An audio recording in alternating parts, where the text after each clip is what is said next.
his 10th year in the National Football League after spending time with the Panthers, Ravens, Redskins, Cardinals, Raiders, and now the Buffalo Bills. He's Lorenzo Alexander. How are you, Lorenzo?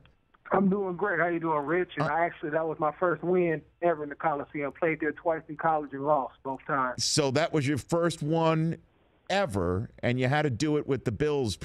You probably never thought you'd play in that Coliseum again, did you? No, not at all. Obviously, it wasn't an LA team, so yeah, it was definitely out of sight. So what's I guess, is it lack of a better question, but what's gotten into you, Lorenzo? I think a lot of just opportunity.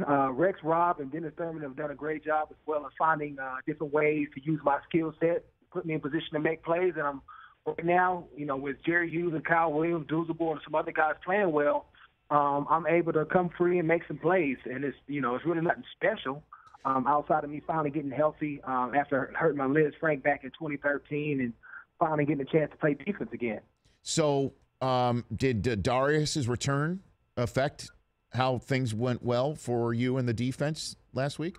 Well, actually, Sale hasn't been back quite yet. Obviously, he's back off suspension, but he's was inactive last week. Mm-hmm. We're still waiting on him to get back. But obviously, once he gets back, he's another monster in the middle that's going to be able to push the pocket and create one-on-one matchups for me and Jerry on the outside. So, yeah, I'm definitely looking forward to him getting back. How have the Ryan brothers turned things on for you?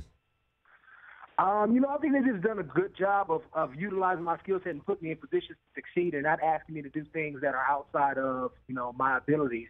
Coming off the edge, being a blitzer, allowing me and Kyle Williams to kind of dial up certain games that we want to as we see fit based on the protection.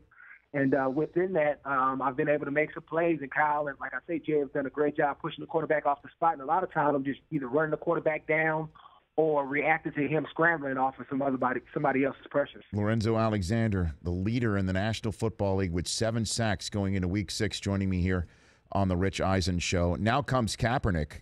Do you guys have any idea what this offense is going to look like with Kaepernick under center for San Francisco?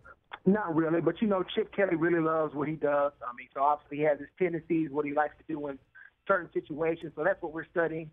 Colin obviously has the ability to be a great quarterback. He's shown that in the league, took a team to a Super Bowl, but obviously he hasn't had the success that he's probably wanted, over the last year and a half or so. So our job is to come out, start fast, put him in hard situations where he can't gain any rhythm or any confidence in his game and really just kind of keep him flustered offensively and, just try to lead from the front defensively and allow our offense to put up points. And then once that happens, you can really let it go and maybe get a couple more sacks. Let's talk about your journey here. Undrafted out of Cal. Now, you were at Cal same years as Aaron Rodgers?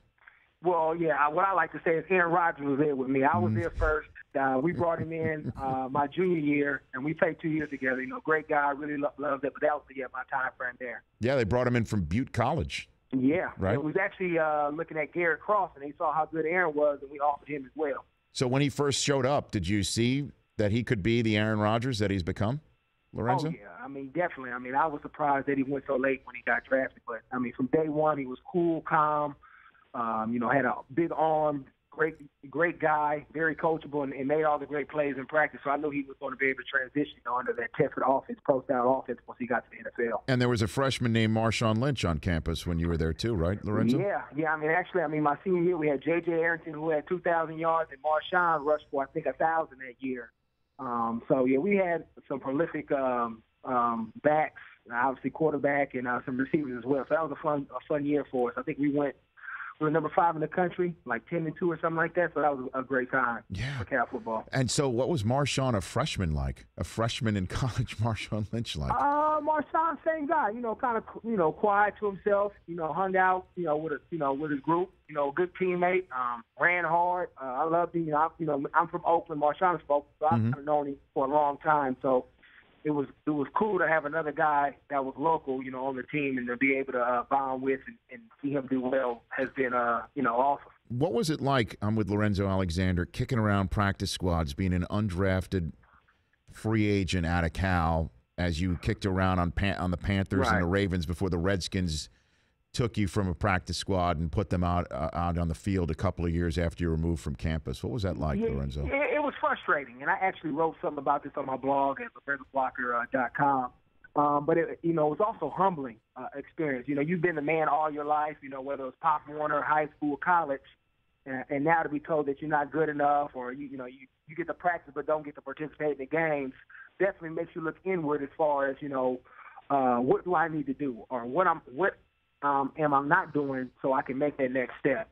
So I just took it with put a chip on my shoulder and just continue to work hard. Obviously being very coachable and allowing the coaches to change me. I've played many positions, having that, any do type of mentality. And over the years, I've become successful on special teams. That's what I'm mainly known for. And then when I get my opportunities on defense, I've been able to showcase that I can play in this league at a high level. So it's definitely was something that I don't wish doesn't change, because it still drives me to this day. Yeah, well, I mean, it still drives him that he was 199th overall, so it works for him. Why can't it work for you? And now you're coming off of a 3-sack game in which you were wired for sound by NFL Films. Is that the first time that they put a mic on you, NFL Films? Actually, yeah, the second time. The first time was against the Washington this year. So both of them been this year, and I've had great games. So they're talking about doing it every time now. I don't know if that's going to actually happen, but that, we'll see. But, yeah, it's fun. It's always fun to be wired up and to kind of look back to see, talking trash during a game, making plays, especially when you win. So it's always a fun, cool way to see how they put that stuff together. Well, a lot of us in the media, and I raise my hand and say I'm one of the people who say that sometimes Rex talks a lot and leaves it up to the players to walk the walk for his talk, and that it doesn't really work when you lose and it wears on players. Take me into your locker room and tell me how it goes when Rex says what he says and then you guys have to go ball out. I mean, that's what it is. I mean, he's saying that because he believes in the team and our ability to go out there and win games. So he's just not throwing stuff out there, just because. It's based on what he's seen in practice, what he's seen in the off season, how he's seen us work. So, when a head coach does that, I mean, I'm all in for it. So that means that he expects me to go out there and play a certain way and believes that I can do it. So it doesn't bother me at all. And that's who he is. I don't want him to change who he is, because when you start doing that, you start messing up who you are, and you don't I don't think you live your life at 100% or be able to coach at 100%. So it doesn't bother me at all. So what do you tell people who are undrafted sitting on practice squads, and maybe when they do get a chance sitting out there on special teams just trying to make plays?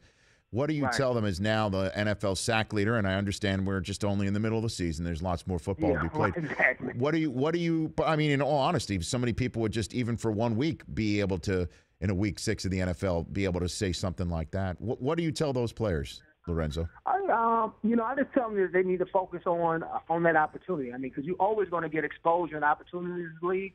It's either going to be good or bad. So make the most of it. So when we are, going through things where you think you're not going to play, pay attention. Make sure the special teams coach is your best friend, because that's the way you can stay in this league to allow yourself to develop. I mean, it gave me a chance to play, 4 or 5 years, and during that time changed my body to where I became a solid, accountable, defensive player in this league. And, it's really afforded me, my 12th year here. I got hurt a couple of times, but guys continue to bring me in because of my ability to play on special teams. So it can definitely prolong your career and also give you time to work your way into a starting role. And I always think of, guys like James Harris, or even on our own team, Corey Graham, who was once considered just a special teamer. Well, keep balling out, Lorenzo. It's a pleasure to have you on the show, and I hope to have you on as the sack leader further deeper into the season. No, I appreciate that. Absolutely. You take care. That's Lorenzo Alexander. The Rich Eisen Show, weekdays at noon Eastern on Audience.